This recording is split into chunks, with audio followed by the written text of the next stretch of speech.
Imagine कीजिए, एक couple pregnancy की खुशखबरी सेलिब्रेट कर रहा है।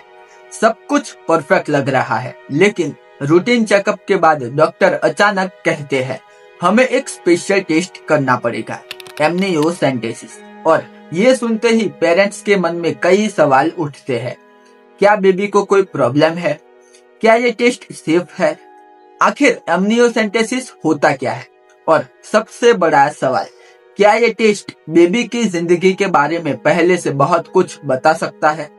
आज की इस वीडियो में हम एमनियोसेंटेसिस टेस्ट को बिल्कुल सिंपल लैंग्वेज में समझेंगे। ये टेस्ट क्या होता है, क्यों करवाया जाता है, कब करवाया जाता है, क्या ये सेफ है या रिस्की, और आखिर में आपको यह भी पता चलेगा कि हर प्रेगनेंसी में ये टेस्ट जरूरी होता है या नहीं। तो वीडियो को अंत तक जरूर देखिए, क्योंकि ये जानकारी हर एक्सपेक्टिंग पेरेंट के लिए बहुत इंपॉर्टेंट है। सबसे पहले समझते हैं एमनियोसेंटेसिस होता क्या है। प्रेगनेंसी के दौरान बेबी माँ के पेट में एक फ्लूइड से भरी थैली में रहता है। इस फ्लूइड को कहते हैं एमनियोटिक फ्लूइड। ये फ्लूइड बेबी को प्रोटेक्शन देता है, ग्रोथ में मदद करता है और बेबी के सेल्स भी इसमें मौजूद होते हैं। एमनियोसेंटेसिस एक मेडिकल टेस्ट है जिसमें डॉक्टर माँ के पेट में एक पतली निडल डालकर थोड़ा सा एमनियोटिक फ्लूइड निकालते हैं। फिर इस फ्लूइड को लैब में टेस्ट किया जाता है।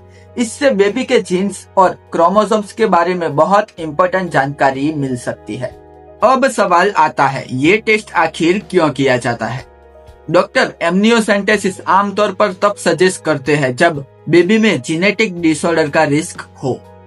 इस टेस्ट से कई कंडीशन का पता लगाया जा सकता है, जैसे कि डाउन सिंड्रोम, एडवर्ड सिंड्रोम, पटाव सिंड्रोम और कुछ जेनेटिक डिजीज। कई बार अल्ट्रासाउंड या स्क्रीनिंग टेस्ट में कुछ एबनॉर्मल दिखाई देता है, तब डॉक्टर कंफर्म करने के लिए एमनियोसेंटेसिस करवाने की सलाह देते हैं। यानी ये एक डायग्नोस्टिक टेस्ट है। किन महिलाओं को ये टेस्ट करवाना पड़ सकता है? तो जवाब है, हर प्रेगनेंसी में एमनियोसेंटेसिस नहीं किया जाता, लेकिन कुछ सिचुएशन में डॉक्टर इसे रिकमेंड कर सकते हैं, जैसे कि एज 35 से ज्यादा हो। 35 के बाद प्रेगनेंसी में क्रोमोसोमल प्रॉब्लम का रिस्क थोड़ा बढ़ जाता है।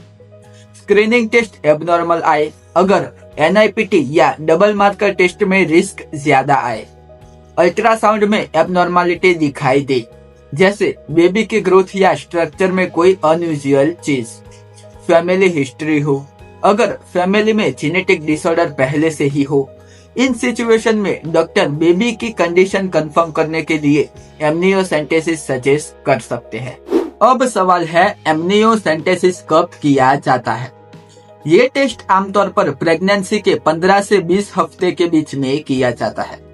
इस समय बेबी का डेवलपमेंट इतना हो चुका होता है कि एमनियोटिक फ्लूइड में बेबी के सेल्स मिल सके और लैब में उनका एनालिसिस किया जा सके।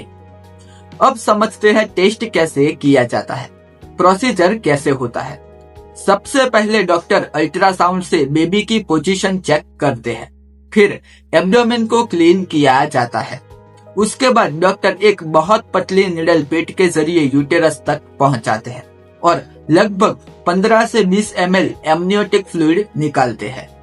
पूरी प्रोसेस आमतौर पर 10 से 15 मिनट में पूरी हो जाती है और ज्यादा केसेस में ये प्रोसीजर अल्ट्रासाउंड गाइडेंस में किया जाता है ताकि बेबी सेफ रहे। कई मदर्स का ये सवाल होता है, क्या एमनियोसेंटेसिस में दर्द होता है? सच कहे तो ये टेस्ट थोड़ा अनकंफर्टेबल हो सकता है, लेकिन ज्यादातर महिलाओं को ये ब्लड टेस्ट जैसा हल्का दर्द ही महसूस होता है और प्रोसीजर बहुत जल्दी खत्म हो जाता है। अब सबसे इम्पोर्टेंट सवाल, क्या एमनियोसेंटेसिस सेफ है? आज के टाइम में ये टेस्ट एक्सपीरियंस डॉक्टर द्वारा अल्ट्रासाउंड गाइडेंस में किया जाता है, इसलिए ये जनरली सेफ माना जाता है। लेकिन फिर भी हर मेडिकल प्रोसीजर की तरह इसमें भी कुछ स्मॉल रिस्क हो सकता है, जैसे कि इन्फेक्शन, फ्लूइड लीकेज या रेयर केस में मिसकैरेज। लेकिन एक्सपीरियंस हैंड में ये रिस्क बहुत कम हो जाता है। एमनियोसेंटेसिस के बाद सैंपल लैब में भेजा जाता है और रिपोर्ट आने में आमतौर पर 7 से 14 दिन लग सकते हैं। इस रिपोर्ट से बेबी के क्रोमोसोम्स और जेनेटिक कंडीशंस के बारे में क्लियर इंफॉर्मेशन मिल सकती है। सिंपल शब्दों में समझे तो एमनियोसेंटेसिस एक डायग्नोस्टिक टेस्ट है जो प्रेगनेंसी के दौरान बेबी के जेनेटिक हेल्थ के बारे में इम्पोर्टेंट जानकारी देता है। लेकिन ये टेस्ट हर प्रेगनेंसी में जरूरी नहीं होता। डॉक्टर तभी रिकमेंड करते हैं जब बेबी में जेनेटिक डिसऑर्डर का रिस्क हो।